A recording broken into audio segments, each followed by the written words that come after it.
What's going on, everybody? Today I'm going to be reviewing Monster Energy Supercross 5, the official video game.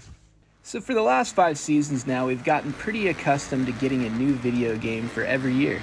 But not every year the game is that much of an improvement or that much different from the year before.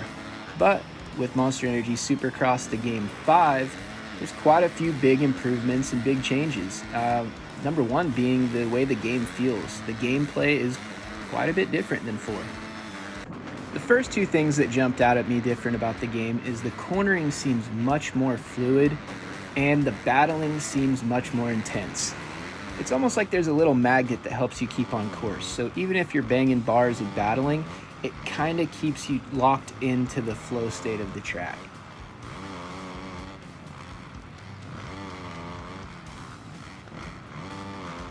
So as you can see, the style's still a little bit goony, but it's not a big deal if you like to race in the first person. But for those that like the behind the screen, get used to low elbows and a hunched back. Also, automatic scrubs are back. You twist the 2 sticks in and it makes you scrub. And basically the only way to style it is how you control it after that point and bring it back. It's not my favorite thing. They've made it better, but I wish we could just scrub freely.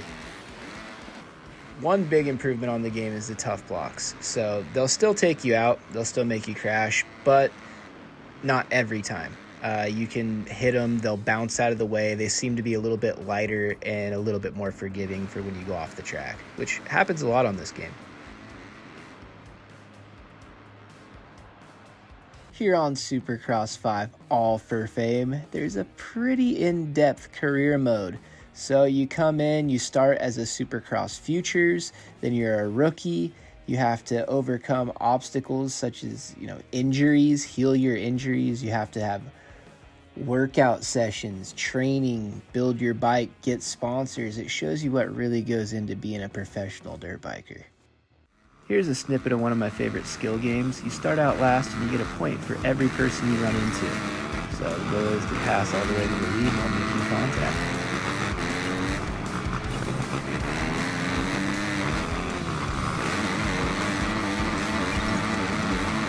And now to my favorite feature, the track editor. I believe it's the saving grace of this video game series. It allows you to make and do just about anything you want. And for Supercross, the video game 5, they've added about 10 new track pieces. So you've got, quite a few new options to be able to build the track exactly how you want it. There's offset jumps, steep on the inside, low on the outside, or vice versa. There's corner jumps. There's a big wall jump. Just, a few new options to be able to make your dream track. Here we are validating one of the new tracks that I built, and there is one of the new obstacles, the step up. Been able to keep that into a lot of rhythm sections. It's pretty useful. Also, just trying to figure out the spacing, getting the correct spacing between each jumps and out of the berms. I recommend going about 1 to 3 of the smallest straightaways in between each obstacle. You don't want to just have them continuous. You want to have a little bit of space in between to gain your speed, pick up your speed, and sometimes even pull a gear to hit a bigger obstacle. All right, here we are racing online on Hill's Backyard, a custom track I uploaded.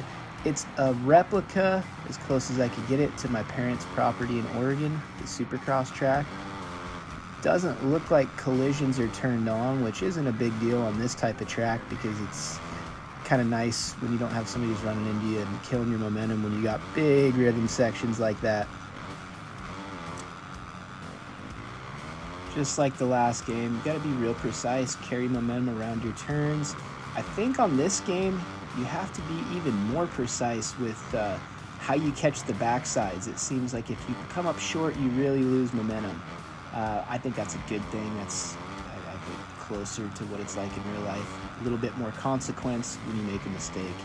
Also, I've noticed that the tough blocks are a little bit easier to move out of the way, which I think that's a good thing too, but they're not perfect, just as you see here. They still have consequences, just like in real life. All right, here we are, Atlanta Motor Speedway. It looks like Atlanta 2. Trying to catch up to Mr. Amazing here. Are the collisions on? Oh, yeah, I think they're on. Oh. Here we go up there. A little spent. Sorry, bud. See you later. This section was tricky in real life, and it's pretty tricky on the game. I was getting some head shake coming through there on the number 84 Yamaha. Malcolm Stewart holds on to it a little bit better than I did. I think they did a pretty good job on the tracks. Wish they would have made the whoops slightly more challenging, but hey, it's the best game we got. Well, I hope you've enjoyed my review of Monster Energy's Supercross 5, the official video game. If you're on the fence on whether or not you're going to pick it up this year, I would say go for it. It's the best game that Milestone's put out, in my opinion.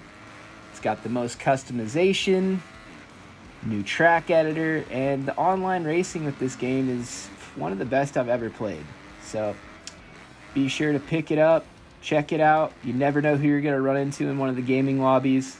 Your favorite pro might just happen to be having some fun in his off time, and you'll get to hook up and do some battling. Be sure to like, comment, and subscribe to my YouTube, and if you don't already, give me a follow on Instagram at JoshIll75.